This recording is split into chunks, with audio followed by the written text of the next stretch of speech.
Welcome back to the Movie Draft House. I'm your host, Mark, joined by co-host Jeff. Hey there, Marky Mark. How you doing? What's going on? Chilling, watching movies. Chilling, watching really movies. Interested to talk about this week's movie. I had a good time. Okay, well, before we get into what we watched this week, we got to plug some music. And this month, January 2024, we give a big shout out to the indie pop rock band The Wildlife, and that's the WLDLFE. No vowels. No vowels. Except for except E. And E's are only for baby. So, yeah. Anyways, they're from Indianapolis, Indiana, and they're doing big things, making the rounds. So hit the show notes if you're listening on all your favorite streaming platforms. Get the links to all their social media accounts. Give them a like, follow, subscribe. If you're following or watching along on YouTube, click the little more button, and all the stuff will pop up, and you can give them a follow and a like and subscribe there. So he's a professional. What happened? So you're a professional. I am a professional. Click the more button, like some sort of person who knows what's happening. Listen, I spent a lot of my time on the YouTube lately. I spent it on another tube, but does that tube still exist? I don't know. The Hub didn't buy it? The Hub is still around. I think they did, but it's just all the same content. So, right, it's just. But this is where you come for fresh content that you can't find anywhere else.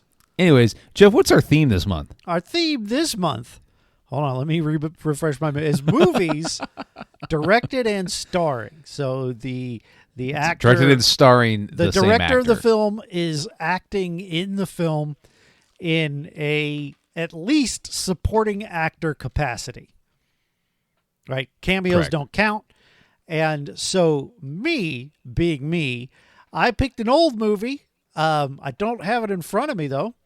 It's called The War of the Roses. Well, yeah, The War of the Roses, but I can't remember the year and all that. 1989. There you go. Stars Michael Douglas and, God bless America.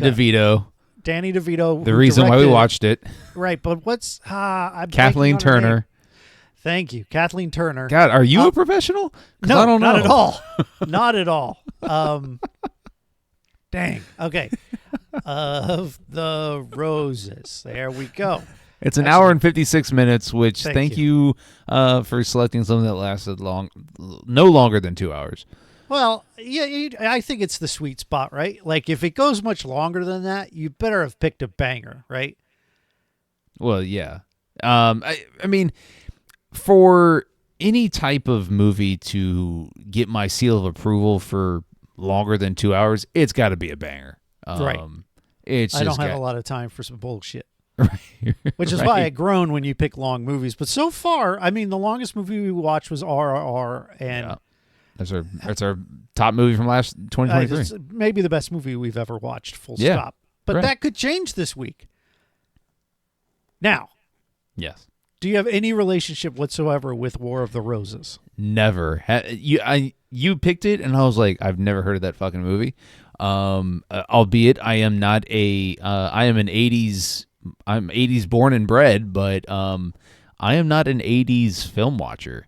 My wife and I had a discussion about that because I don't remember how it came up. I think it's because I was watching War of the Roses, and again really enjoyed it. Spoilers, but I was talking to her about how you don't like old movies, and she's like, "Why doesn't he like old movies?" I'm like, "I don't know, something about there being just so much new movies. Why would you watch old ones?" And she's like, "But there's so many old movies. Why would you watch new ones?" I'm like, "That's my logic." But there's so many bad old movies. There's so many bad new movies. No, right. Some of the worst movies we watched are newer than this old shit I pick. You know, that's not a bad point, but no, my whole thing. Honestly, the movies that at the end of the year are the worst ones are newer, right? Sils Maria, 9, and then of course The Fountain are newer pieces of shit. Yeah, but my whole thing for not enjoying older movies is that filmmaking is not technology has made filmmaking more palatable, right? So it's made films more palatable. Disagree. And especially like the CG versus practical effects. Like if you we've had that discussion. Yeah, like practical effects just seem to be more timeless. But we don't need to go down this. It's a well-trodden road for us.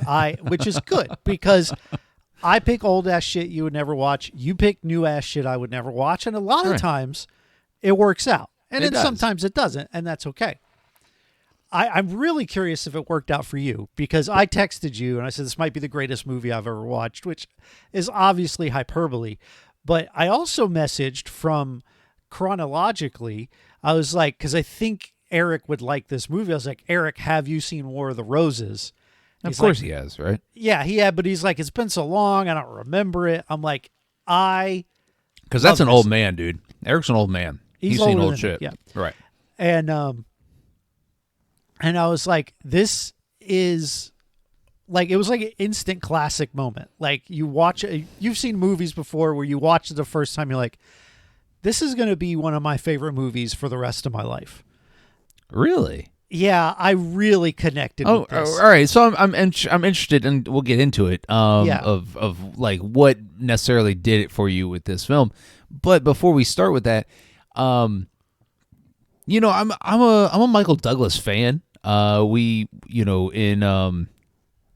what was it? Erotic Thriller Month last year. We had two of his films, right? Two of them, right? We did Disclosure and Basic Instinct, both of which we enjoyed. Right. We both recommended those films. I've seen, probably half of his filmography, I would say. I've seen a lot too. I've been a big fan for a long time. Like I went to go see Perfect Murder in the theater. I was like 18 when that came out. And that's not really a movie I would think an 18-year-old would go see, but I just liked Michael Douglas movies. Yeah, I mean, he's in the 80s. He was kind of the Matthew McConaughey of. I think that's a fair comparison. He doesn't quite have the charm. Right. Like he definitely comes across a lot more unlikable. Like he tends to play those unlikable rich guys. So you think of like Wall Street. Yeah, but he was super popular in the 80s. And he seems to be in everything in the 80s.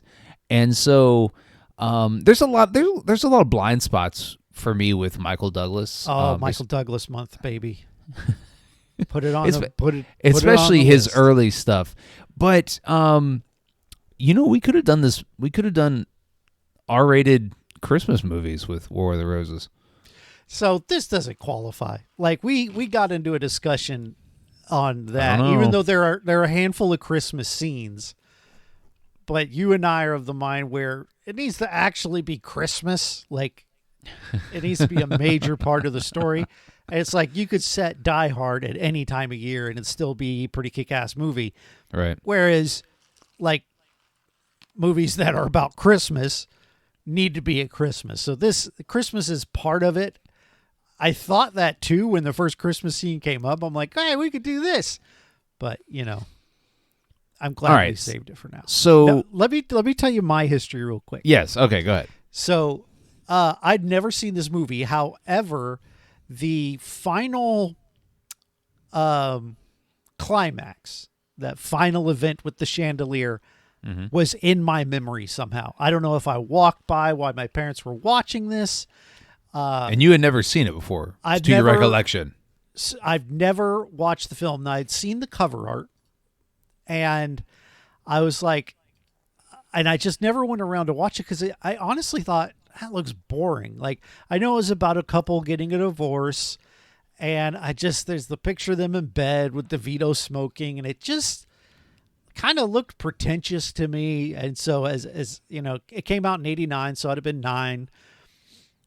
And I just was like, nah, I'm not going to watch it. And then when I started getting into Michael Douglas films and like going to see Perfect Murder and just enjoying his work, I just never went back around to this.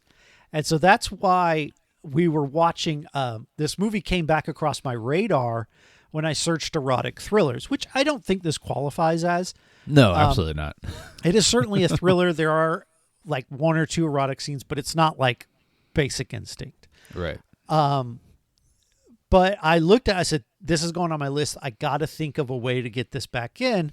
And then you suggest, let's do movies starring and directed by. And I was like, perfect. So this was the first movie that came to mind because I'm like, I'm finally going to watch War of the Roses. Yes, I'd never heard of it. And it's not anything because it's like... It's because it's old.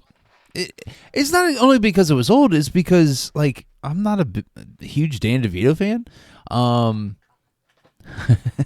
But that hurts me a little bit.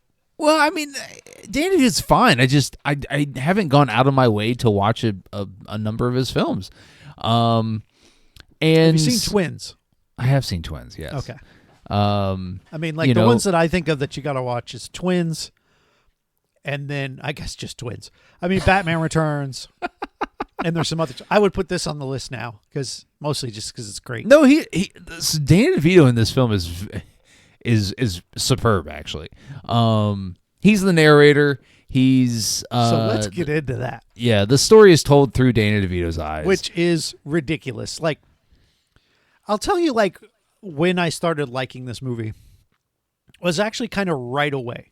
So, like, the opening credits, it's sweeping over this white linen, and it turns out to be the handkerchief. It's very 80s. I think it's older.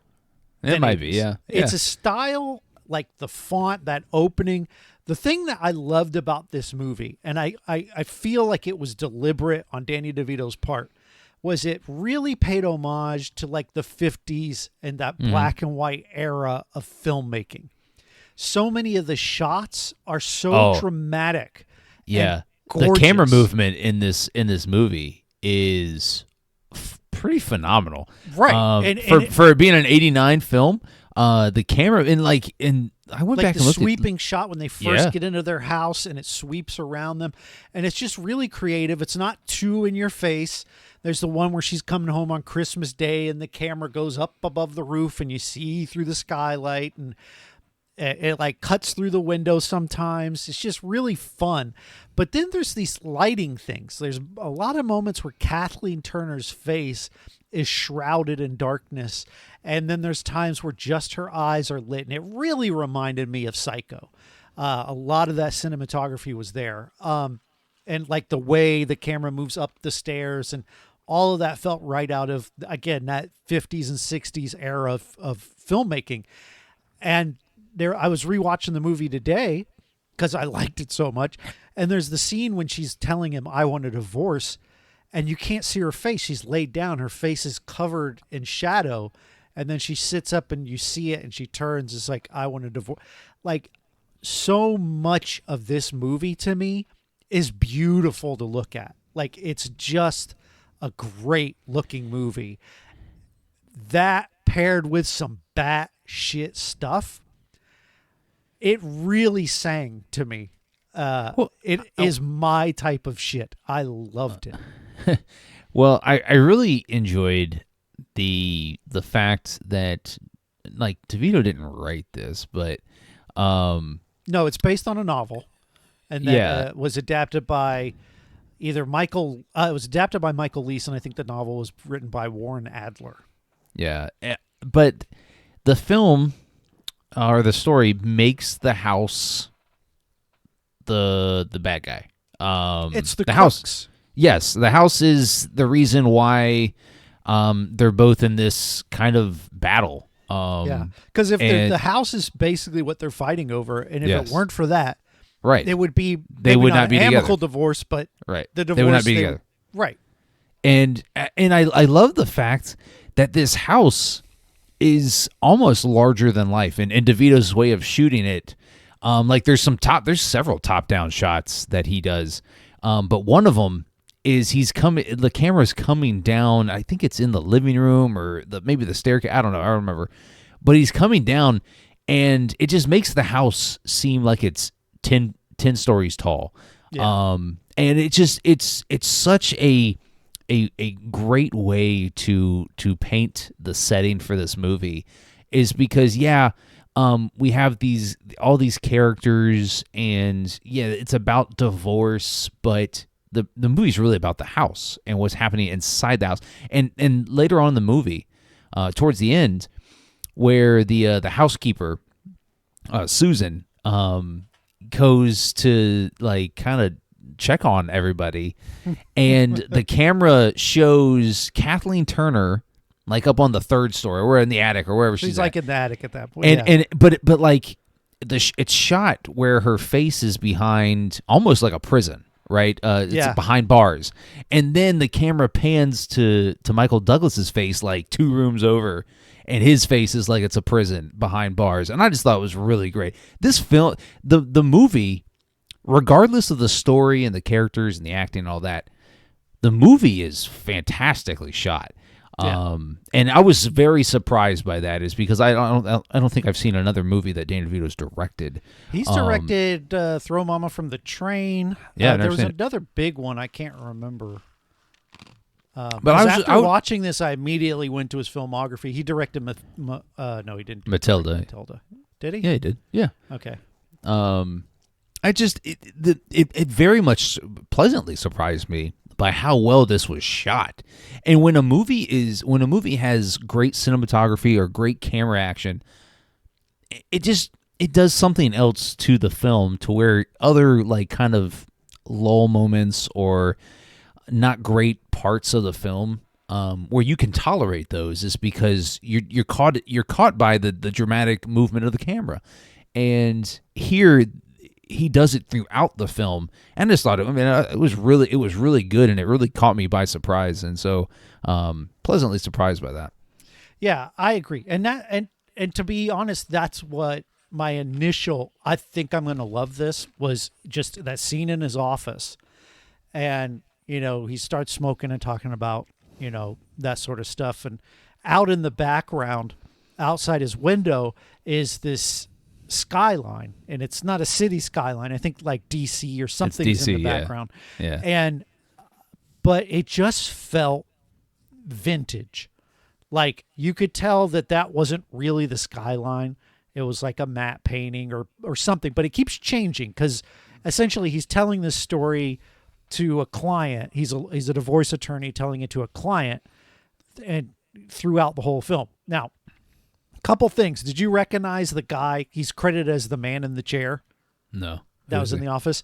That is Dan Castellaneta. I said his name wrong, but most notably known as the voice of Homer Simpson. Oh, really? Yeah. Doesn't say one word in the whole movie, and he's credited as man in the chair. That's pretty awesome. You'll never forget him. He's a very memorable face. But you get one of the greatest voice actors of all time. He doesn't say Right. anything. Simpsons was around in '89, right? I don't know. Yeah, I think so. So I appreciated that, but I found it so ridiculous. And again, I like this, but in a worse movie, it would be sort of something I'd roll my eyes at.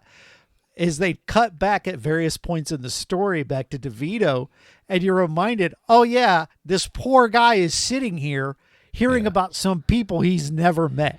And he will never meet. Right. And you could tell, because every time they cut back, you look out the window and it's changed. Like you can see it's dusk, and and then it's nighttime, and so many hours have passed while he tells the story to Homer Simpson. And I found that so ridiculous. But like I said, everything else surrounding it is so good that I didn't care, and I found it sort of appealing.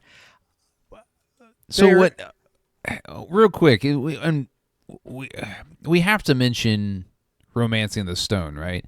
I've never seen it. You've never seen Romancing the Stone? I know. Wow. Hey, put that on your list for draft then. That's you can't. Right. Because it's a rom-com though. Eric about it. I'm like, you got to watch. He goes, oh yeah, I'll watch that with the wife. She loves Romancing the Stone. I'm like, okay, I guess I need to look this up. I've never seen it. I know it's a popular movie. I am going to watch it at some point. Might even put it in the back of the brain to bring up during Michael Douglas month. Well, in March, maybe? I don't know. So, Dan DeVito, Kathleen Turner, Michael Douglas all star in Romancing the Stone. So I thought it was interesting the chemistry in this film, because I think Romancing of Stone was like 83, 84. This is 89 film. But so much, and Kathleen Turner and Michael Douglas have really ridiculous chemistry in this film. It's so ridiculous. Which movie do they have chemistry in? This one, War of the Roses. I'm sorry. Okay. It's because I don't really like Michael Douglas's character in this film. He's a douchebag, but he's not. I love this movie because I don't know whose side I'm on. Right. Who is the worst person in this film? We don't know. I found myself. Kathleen Turner is the worst person in this film, by the way. I think she's driven there, right? Like she's responsible. Yeah, for but her she own goes actions, she goes and at above one point and she beyond. tries to murder him. Yes. Right. Like so she purposely drives over him. That's probably true. However, there are a lot of moments in the breakdown of their relationship where I'm like, Michael Douglas isn't paying enough attention. Oh, right? Sure. No, and he kind of minimizes her here. in like her career aspirations, like once they buy the house, he goes to work. Hey, you got the fun part. Do the house. I got to go to work, which I didn't mind. I mean, he bought her dream house. So yeah, he's got to take his ass to work. But and he even mentions it in the movie. He's like, it's easy to spend money. It's hard to make money. Right. And I get that. I get where he's coming from. One of the things I love about this is it's only like 3 or 4 real scenes of setting up their relationship. And it does a really good job to me, like, because I bought into their early romance when they meet at that auction and have this sort of what could have been a one night stand, and they're really into each other, and they just, cut. There's so many great moments in this movie. Holy shit. So like they cut to the house later and you can see time has passed. The movie doesn't tell you it has, but now Michael Douglas has a mustache and they have these 2 kids, and then she feeds them candy. He's like, I don't think that's a good idea. And she talks about, no. I read that you give them candy. That way they're not obsessed with it. Because later on they'll get obese if they get obsessed with it. You cut to the next time jump. 2 chubby kids come out rolling. Like, right. This movie is funny. Like, I think one of the reasons I avoided it for so long, I felt like it was going to be really dark, and it is. I mean, it is dark, but oh yeah, I mean, it's like a dark moments. Comedy almost, right? Yeah, it is. It is. And, PETA probably had a field day with this movie. For what? They didn't. They didn't actually kill animals, but right. Animals die on screen, but right. Not die on screen. They die off screen, but right. And but like I thought Danny DeVito's choices behind the characteristics of these 2 characters and how they're depicted on screen. Like Kathleen Turner's character drives this humongous I love that SUV. She's loud. She's loud and she's tall and she's an imposing figure on screen, right? And Michael Douglas drives a very old, small, very luxury automobile, and he's very proud of it. And which I think can also represent his maybe old school mentality of her staying home and taking care of the kids and all of that. But the dynamic in that is it's so well done, is because it fits their character and how it's depicted on screen. Like Kathleen Turner jumps in this thing and she tries to murder him. So I was rewatching it, and then I missed it the first time where she said, I traded in the Volvo and got the thing with the big tires. I don't know why, but I remember hearing it, but it not registering. And then later on in the movie when she's driving it, you're like, for some reason it didn't click with me that was the vehicle of her choice until my second viewing. I'm like, oh shit, she loves these big ass trucks. It's so cool of the character to me. I find her so interesting of a person. How tall is she? She's a bigger lady. Like she even talks about she was a gymnast, and then her body. And there's several. I don't know if they're intentionally funny, but they made me laugh out loud. They are. Where she they're they're going back and forth up on the second floor, and Michael Douglas knocks her to the ground, and she does the jump up from her back. And she does cartwheels down the stairs. That's the other one. That was what made me laugh out loud. I said, this might be it. This might be the best movie, because she cartwheeled down the stairs, and I couldn't keep it in. It was so funny. And yet they set it up with the whole gymnast thing. They bring it up just enough, right? They don't throw it in your face, but you know she was a gymnast. And then when she does the cartwheels down the stairs and gracefully ends at the bottom, just to later have Michael Douglas sliding down the stairs with that crazy camera angle. And again, that reminded me of Psycho. And just wonderful. I have nothing but positive things to say. Google says that Kathleen Turner is only 5'8", but she is very imposing in this film. And maybe it's the way it's shot, but I'm watching this film. I'm like, damn, this lady's badass. But she's kind of an evil badass. So that's where I get kind of like the first half of the movie, like before they really get vicious.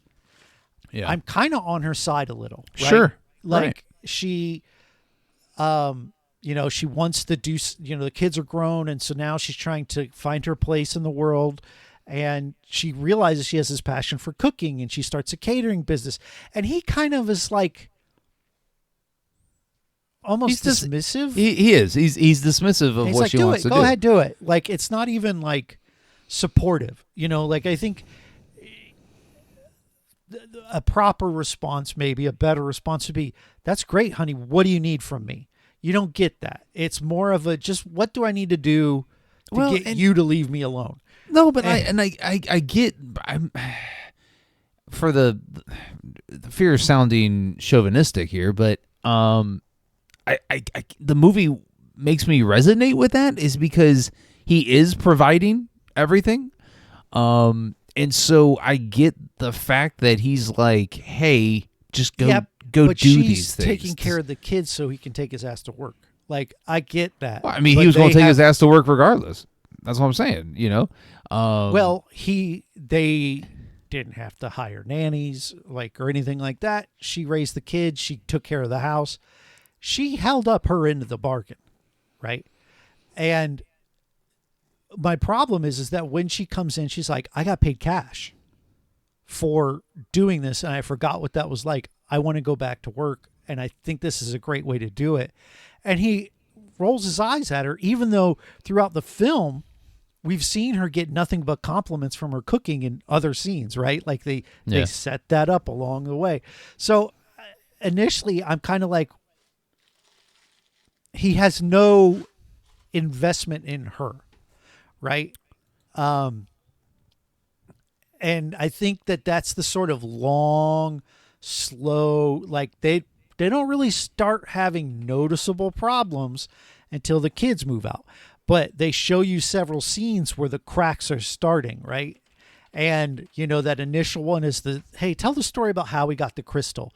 And he kind of interrupts her because it's taken too long, and that offends her, rightly so. You invited her to tell the story. Let her finish. To hell with your clients. And you kind of see that they playfully make up, but again, that's where it starts. And then the passive aggressive stuff starts, where she's leaving the appliances on and those sorts of things. I love the setup of, she has this cat that she loves, and he has this dog that he loves. And I didn't notice it again till the second viewing. She hates the dog. He hates the cat. Right. And he sees the cat. He just, when she's not looking, he just picks the cat up and throws it. I didn't notice that the first time, but I did notice the whole liver thing where she's feeding livers to the cat and then pretend throwing it to the dog. Like, what a dumb dog. Right. I love all those payoffs, like all those setups and payoffs. Like when her cat gets killed, dog revenge is coming. And I wonder, spoilers if you haven't watched it, just go watch it. But they get to that scene at the end where she's like, what's the pate made of? Woof, woof. And I'm like, oh shit. I didn't see it coming in that manner. But they cut to the dog, and I think that was added in maybe by like a studio note. We're like, you can't kill a dog. Like, cats are fine. You can kill cats. No, we don't kill dogs. And they added that in because maybe eating dog was a step too far for the studio.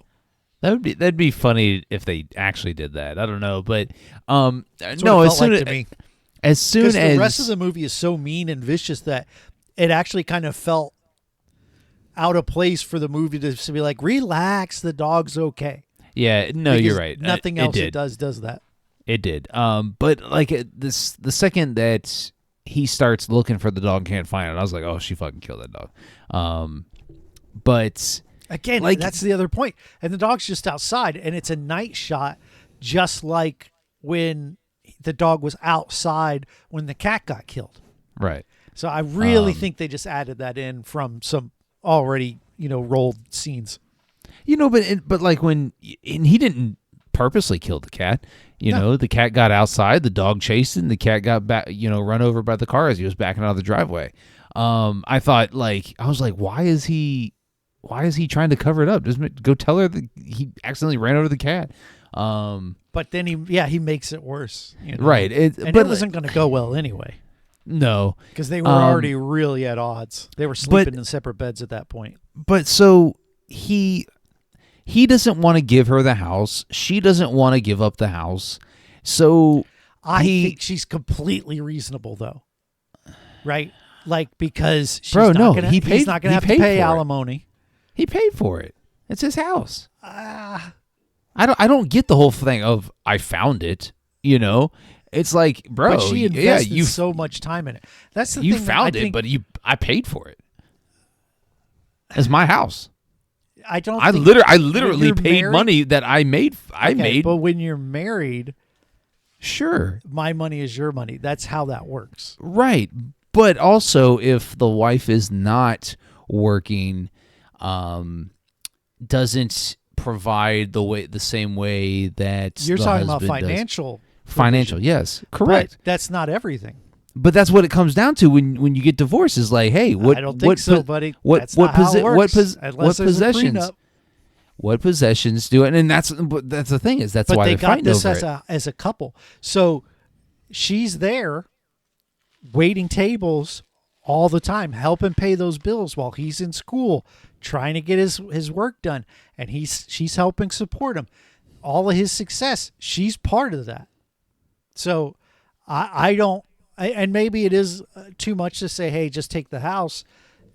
I'd be able to stomach that argument. But the argument that because he's the one who financially ponied up the dough is not good enough for me, because they got married knowing that was going to be the dynamic.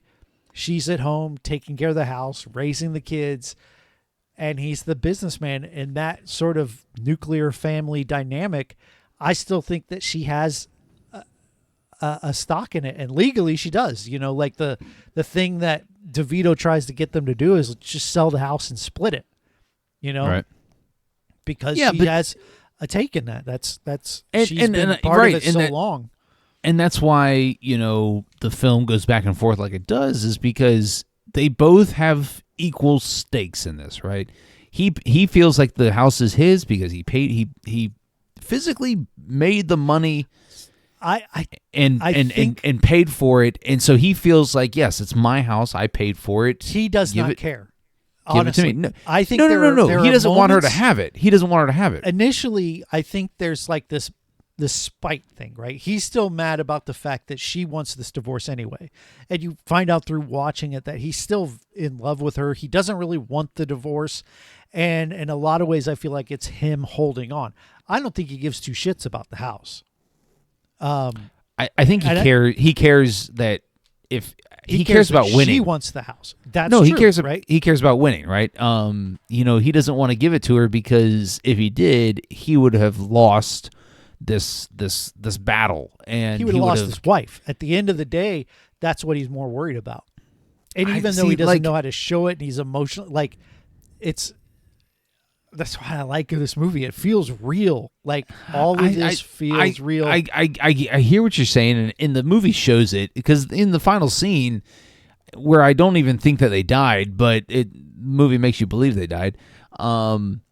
His last act is like reaching over and touching her and her smacking his hand away before she died. Because I wanted that, right? I'm watching that scene and he puts his hand on her. I'm like, this character would bat his hand away.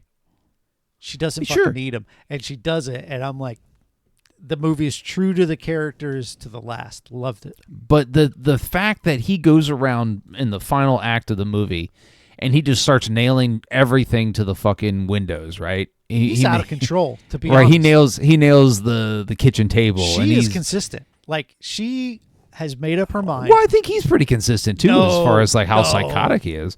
He goes from like when he's mad and he's pissed and he hits the China doll thing and it gets in her eye. He fucking pisses on some fish. So good. While she's trying to have this dinner party. And that, to me, he's crazy. Until that point, that was the one to me where I'm like, that's too far.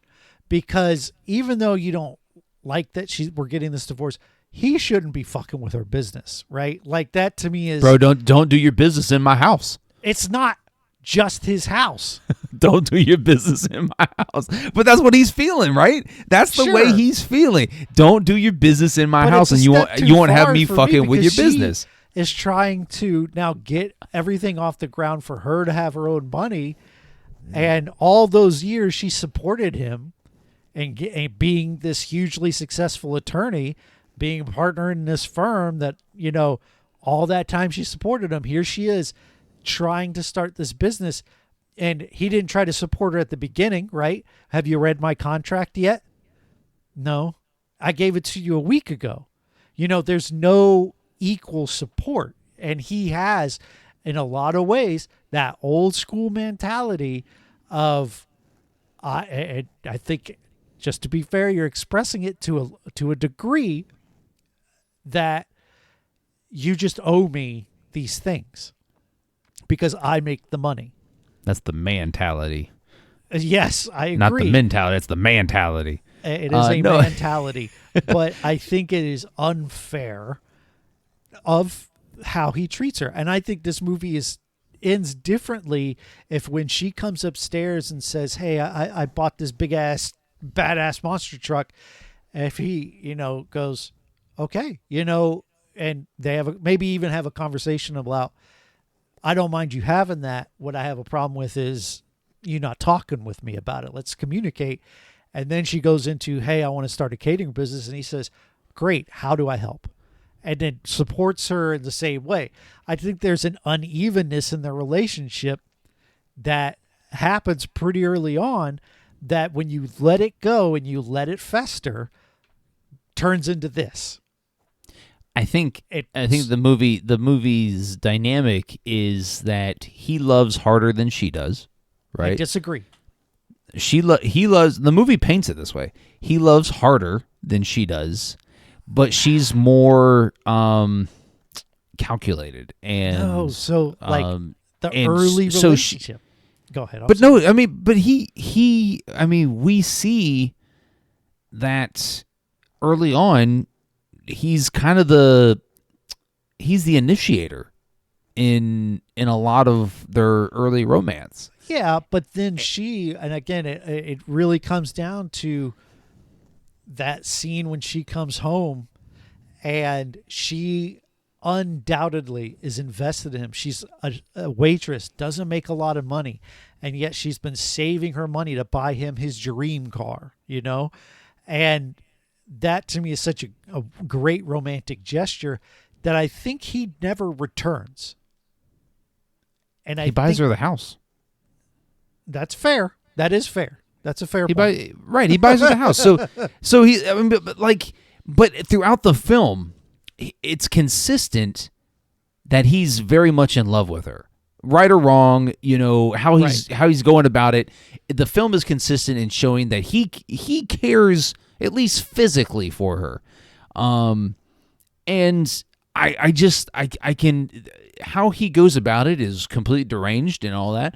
Yes. But at the end of the film, and they're both both the characters are consistent throughout. But I I just thought it was a fitting end to both characters, that his last act is trying to touch her, and her last act is swatting his hand away. Fuck away from me.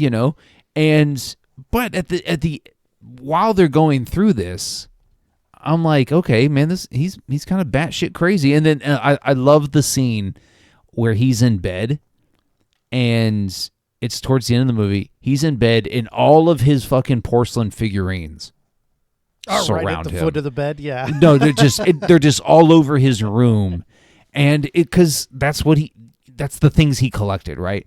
They collected together, right? Porcelain dogs or some shit, actually. Yeah. And so, like, I felt that. I felt the realness of the relationship because of these things that the movie didn't show, but alluded to, that they invested in together. And so, his devotion to that car that she bought him, is really kind of the most endearing aspect of the movie, and encapsulates his emotion and his feelings towards her, is because he's devastated when she runs over that car. It's almost like the film metaphorically is saying, hey, this is done, and there's no coming back from it, right? I think it was done when he was pissing on the food in the kitchen. I get that he was in the car. That is a great scene. But you talk about deranged, right? Up until he goes there and starts fucking with her business, going into her kitchen and pissing on her work, right? I think that, again, I keep bringing that parallel back to how she supported him while he went through school and did all his stuff so that he could make the money he does end up making. She was a big part of that. And here she is trying to do the same thing, and he's literally pissing on it. And sure. And that's to me is when she goes off the deep end. And yes, she shouldn't be trying to run him over with her car. But I think that if someone pissed on my dreams, I'd be real tempted to run them over. Drives you to murder. In heat of the moment, man. The allegories in this film are very well done, and I that's what I very much enjoyed is the kind of the back and forth, the ping pong of sorts of, hey, who's in the right here? In Nobody. One moment they were both in the wrong. Right. Yeah. But like throughout the movie, you're like, okay, I sympathize with Michael Douglas, and then the ping pong ball goes simple. Yeah, I was much more on Kathleen Turner's side. Right, I can tell. But it was kind of a back and forth, affair. And I love the fact that at the end of the movie you're still like, there was no good guy here. No. And I really like like were human. I think that's the big thing too. Like, I've talked about how I don't like movies with just all bad people, but I felt like they did so much to establish the human side of things. And like you said, there are parts of both of them that you can relate to, right? Yeah. And I think that's what makes it work so well. Yeah. All right. Chandelier. Let's get into okay. All right. Let's go. It's a weird scene because I don't think that chandelier would hold two people. Unscrewing it. Well, she had loosened it, right? Right. But then he says that the thing should hold 200 pounds each, and I'm like, he's shooting out his ass there. Like, right. I'm fine. Excuse me. Sorry, hiccup. I'm fine with that because he's just talking out of his ass. Like, he's, again, trying to do what he normally does and comfort her. Look, honey, he's still trying to win her back. And now those chords should be fine. And it's funny, too. Like, she's right a lot, right? Like with the Christmas tree. Like, honey, it's no, it's not a short, and, and then the house is almost on fire the next morning. And then with the chandelier, it's like, don't do that. It's going to pull you out. And here he goes, not listening. He could have just gone and fucking got a ladder and it would have been fine. Right. But instead he does that. Now they're stuck hanging on the chandelier. To me, this finale is sort of iconic because, again, I walked by it like it was in my memory somehow.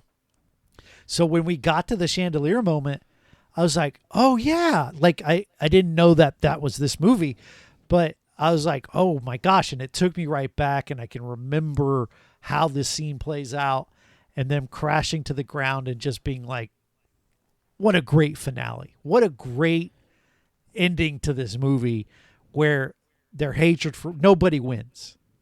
This is just an ugly situation and nobody wins. Yeah, I just don't know if that fall would have killed him. You know? Yeah, I mean, it is far enough that I mean the way it's shot, it makes it seem like they fell from fucking 10 stories, but like realistically, it's like 2, right? Yeah, no, for sure. But if your head hits the ground, because there are people like that can die from that, because if your head hits the ground the right way, you'll be dead. Honestly, though, I think they would have been injured and probably could have recovered. They might even be alive. You don't know that, right? Right, but and the film doesn't let you think that they're. Well, they come in. So the housekeeper comes in. They're dead, but nobody checks for a pulse. Nobody looks if they're breathing. It's just like, yep, they're dead. Don't bother calling 911. This literally just happened, and there's nothing that can be done. So that was a bit silly. Yeah, I mean, and I don't love the like kind of the ending where DeVito is like, hey, let this be a warning to you. You know, I thought Dan Castellaneta walk out of the office. I could see as that being a problem. Again, I was already done without taken away by the film, so I was fine with it. But it was a little cringy. It could have just ended with both of them lying dead, quotes, on on the floor. Yeah, you crash it, and then the camera would go up as you see them there. Yeah. Another sweeping shot of hand over the shoulder thing. You do that, and then you just kind of start rolling credits over the scene, and then you silently see DeVito and the housekeeper come in, and you don't hear whether them say, oh, they're dead or not. You just don't know, and you kind of leave with that. But they had set it up, though. They have to kind of give a reason why he's telling this story to Homer Simpson. So, right.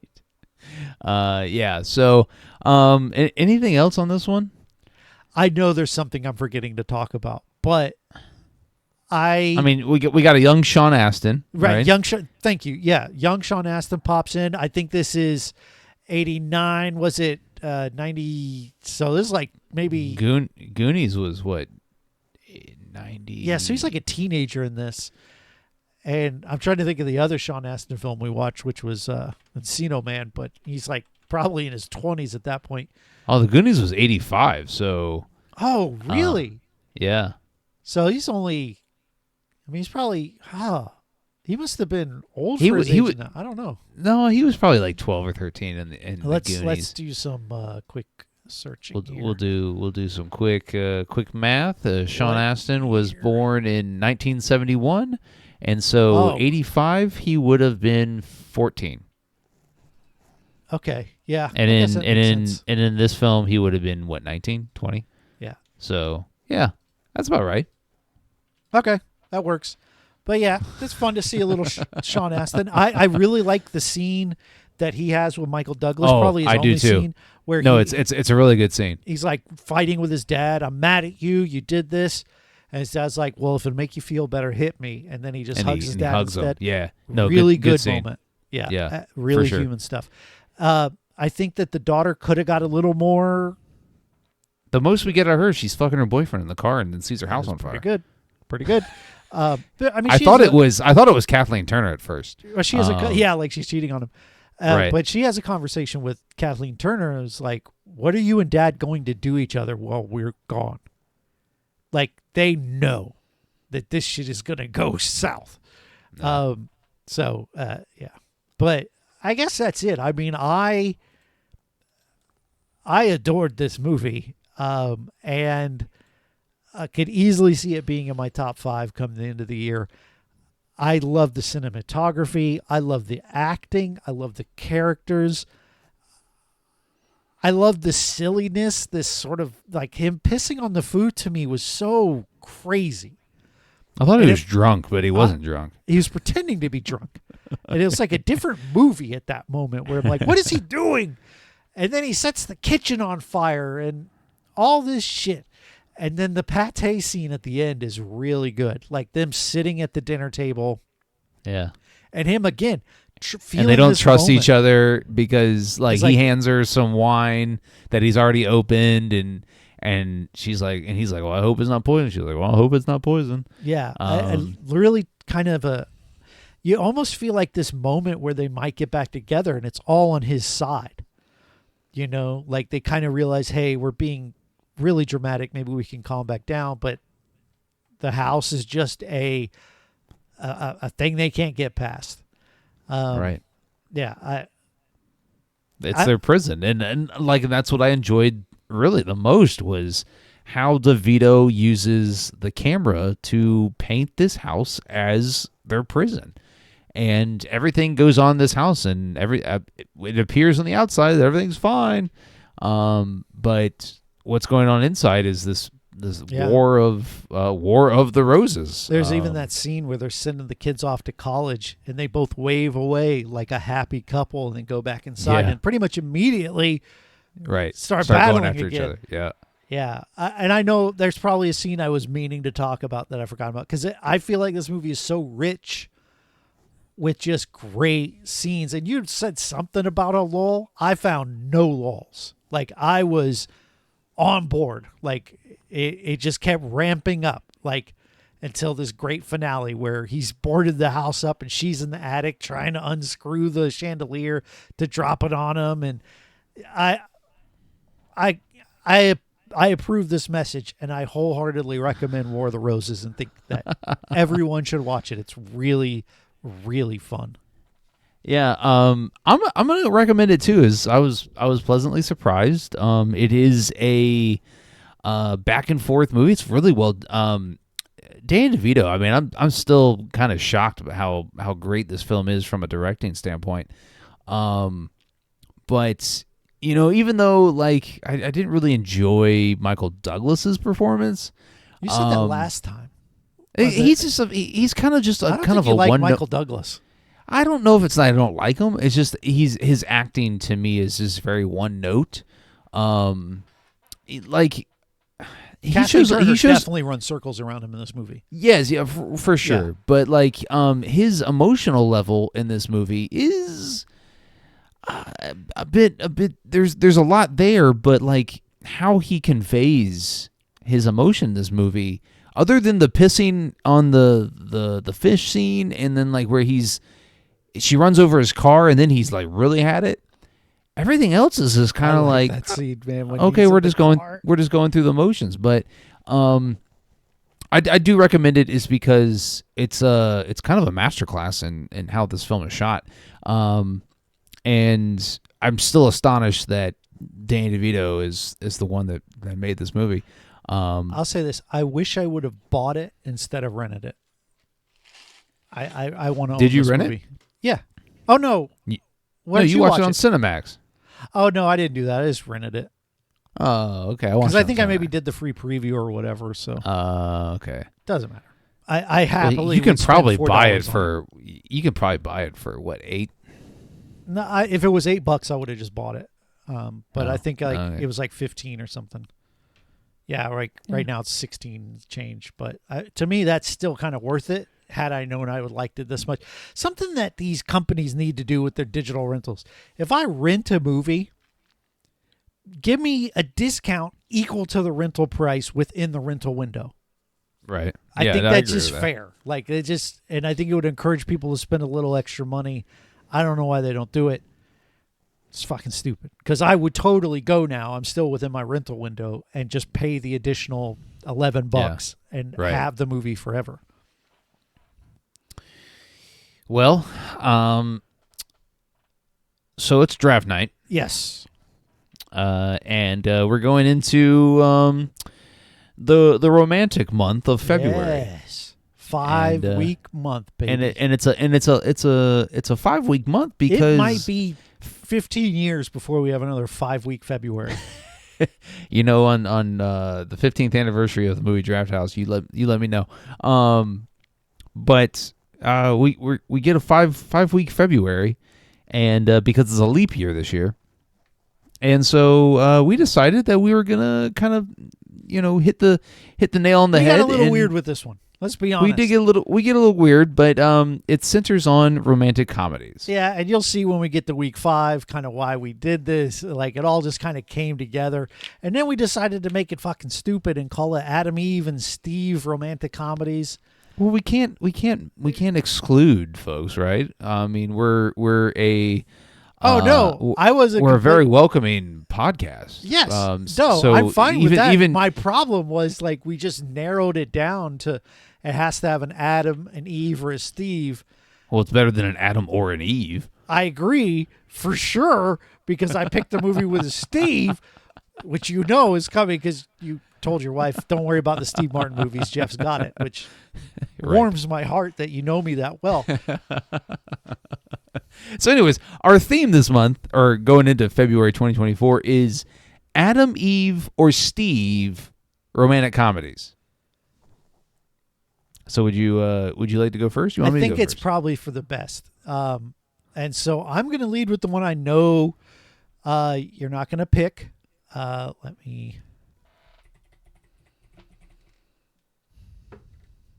So this is a Steve Martin film that I saw many years ago. I really liked it. It came out in 1984. It's rated R.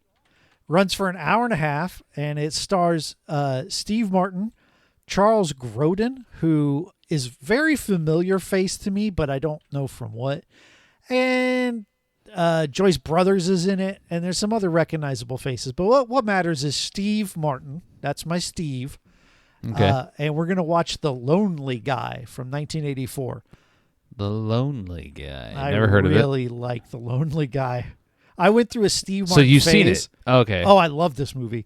I went through a Steve Martin 1984. phase where I watched his really old shit, like, The Jerk, The Man with Two Brains, which is fantastic. I toyed with that, but it's not really romantic enough.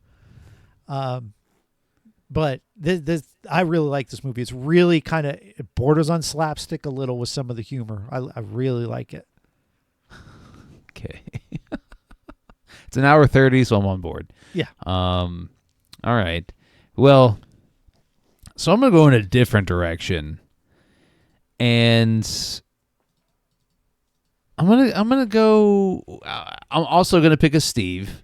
All right, but it's Steve Carell. And it's a movie from 2012. Is this Head and Pancakes? Head and Pancakes? What? I don't know what that is. His movie Head and Pancakes. Head and Pancakes. It's with Juliette Binoche. I can't think of the real name. Steve in Real Life, something like that. No. It's an hour 41. Don't look at the movie poster. Head and Pancakes. But we're going to watch Seeking a Friend for the End of the World. I've not ever heard of this. It's Steve Carell, Keira Knightley. And it centers around the world. World is going to end, and Steve Carell and Keira Knightley got to kind of have a romance. And it's from 2012, so it's kind of early Steve Carell. But I remember seeing like bits and pieces of it, but I don't think I've seen it all the way through. So we're gonna watch. That's my first pick. I don't know. Maybe you should pick again, and then send me your list. I got movies I don't want to watch. My second movie. Let's go back to back. We're gonna break our own. We don't have to. I get 2 movies. You get 2 movies. Here, you go. We're gonna watch 2 of your movies in a row because I want your list. All right. For my second pick, we're gonna watch the film, and it was an Oscar nominated story from 2019. This might have been the one that was on my list. From 2019? No.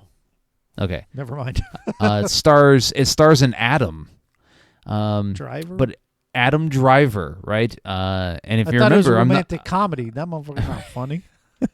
So although we're gonna watch. Are good. We're gonna watch Marriage Story. No, that's not. I don't want to watch this. You've never seen it. However, I have never seen it either. Oh, God. It's not going to be funny. It's billed as a romantic comedy. It's billed as bullshit. All right. All right. All right. I know what I'm picking. Never mind. I'm done. Why? No. Why? No, don't worry. Bro, I'm watching the trailer right now. It looks funny as fuck. Okay. Great, I guess. So what we're gonna watch then is fuck it. We're gonna watch a movie starring Shelley Duvall, Daryl Hannah, and Steve Martin, as well as Fred Willard from 1987. All right, I'm on board. We're gonna watch Roxanne. Damn it. Let me tell you what else was on my list. Okay. What I was really leaning towards, but decided not to do, was Spanglish. Have you ever seen it? Oh yeah, I really enjoyed it. Okay. But the other one was She's Out of My League, and mostly because okay. What's her name? Alice Eve. Alice Eve. I have an Alice Eve one on my list too, but it's Before We Go. Although I watched the trailer and I was like, I don't know if this is a comedy. It's got Chris Evans in it too. Okay. Well, I guess it's just Steve Martin month for me. Hold on. The other films that were on my short list was the Steve Zahn romantic comedy. I do like Steve Zahn. Management, also starring Rachel, Friends McAdams? Rachel. No. Plays Rachel in Friends. Oh, God. Yeah, her. Crazy. She's the most famous one of them, and I can never. You did this last week, didn't you? Did I? Where you said her name, and then you're like, Rachel from Friends. Why can't I think of it? Jennifer Aniston. Thank you. God, it just goes. Right. It's one of those names that disappears in my brain. Steve Zahn, Jennifer Aniston. It was going to be Management. Crazy Stupid Love, Steve Carell. Oh, great film. Ryan Gosling, Emma Stone. All right. Before We Go, don't know if that's a comedy, but Alice Eve. Sounds and sad. Chris Evans. And that was it. Marriage Story and Seeking a Friend for the End of the World. So what's our fifth film on leap year? All right. So we're going to watch this film. It's a romantic comedy starring Amy Adams as well as Adam Scott. So we're doubling down on our Adams. And it is from 2010. It runs for $140 and is called Leap Year. Huh? Yeah, we did it. See what we did there?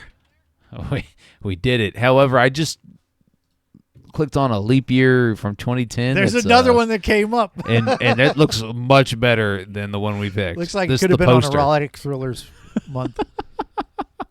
So let's see. So have you seen Leap Year? No, I've known nothing about it. Didn't know it existed. Okay. I think I saw it when it first came out, but I don't really. I'm an Adam Scott fan. I find him to be very funny. I'm an Amy Adams fan. Then we should be in good shape, right? Other than the damn medical Marriage Story. Oh. No, I don't. Honestly, I would never watch a Marriage Story on my own. But right, that's what this podcast is for. So a movie I do want to watch is actually Danny DeVito's next directorial outing called Hoffa, starring Jack Nicholson.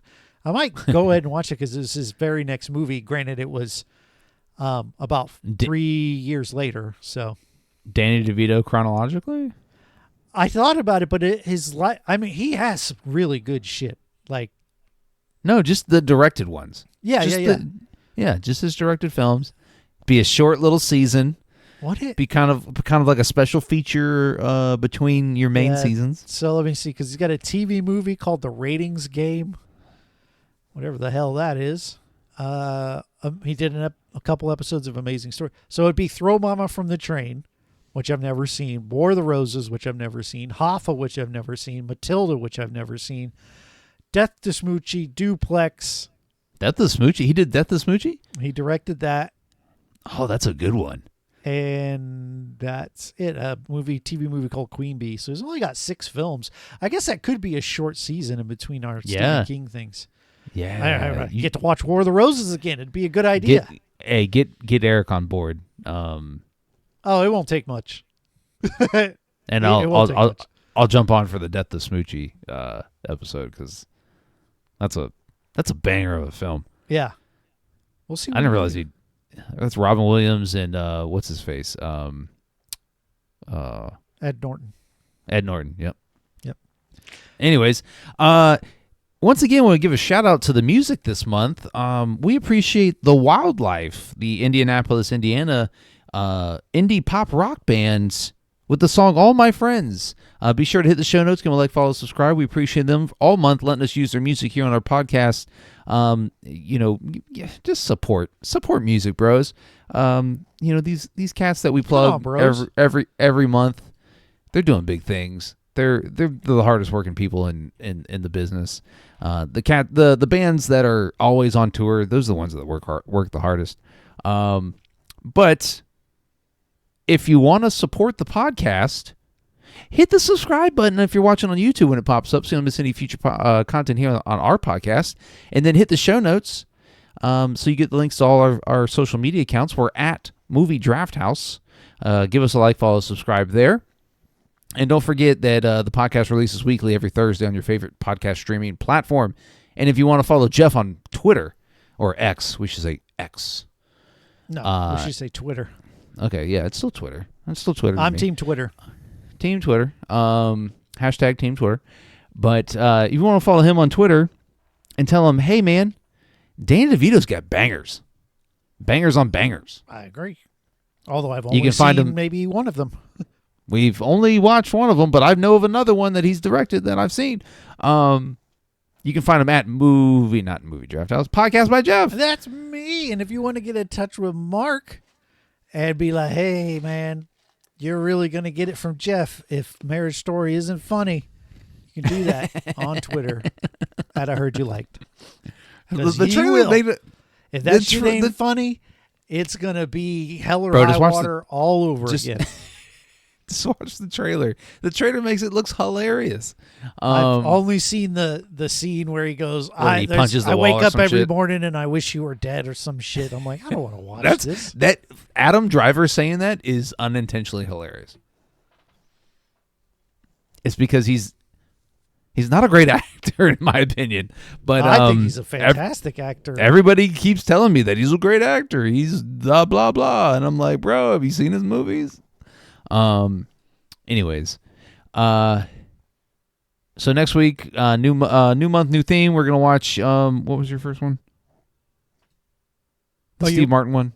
Oh, okay, yeah. Let's run it down again for February. Yeah, run it down. February 1st, we got Lonely Guy. Really looking forward to watching that this week. The next one is Seeking a Friend for the Apocalypse. Is that the full title? For the end of the Seeking a Friend for the End of the World.